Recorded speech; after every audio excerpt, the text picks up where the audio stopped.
Hello दोस्तों, 20 English फ़िक्रात सीखें इस 2 मिनट की वीडियो में। अकल से काम लो, यूज़ योर विट्स। कपड़े निचोड़ दो, रिंग द क्लॉथ्स। तुमने उसे नाराज़ क्यों किया? Why have you offended him?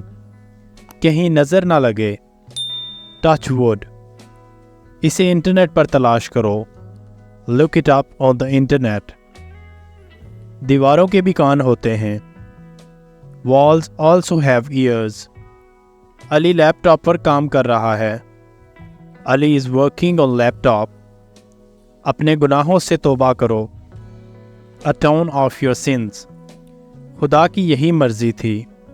It was God's will. मुझे तुम पर फ़ख्र है। I am proud of you. काम में खलल ना डालो। Don't hold up the work. वक्त की पाबंदी करो, बी पंक्चुअल। दूसरों की नकल ना करो, डोंट कॉपी अदर्स। अपने हाथ धो लो, वॉश योर हैंड्स। देर मत करो, डोंट डिले। अपना अपना काम करो, डू योर ओन वर्क।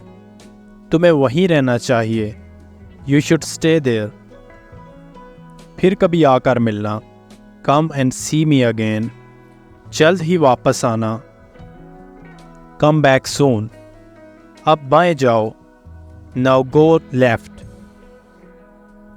आप अपना काम करें, माइंड योर ओन बिजनेस। जैसे आपकी मर्जी, एज यू लाइक इट। मेरा ज़मीर इजाज़त नहीं देता, माई कॉन्शियंस डजंट परमिट। मुझे उससे चिढ़ है, ही इरिटेट्स मी। नाराज़ ना हो, डोंट बी एंग्री।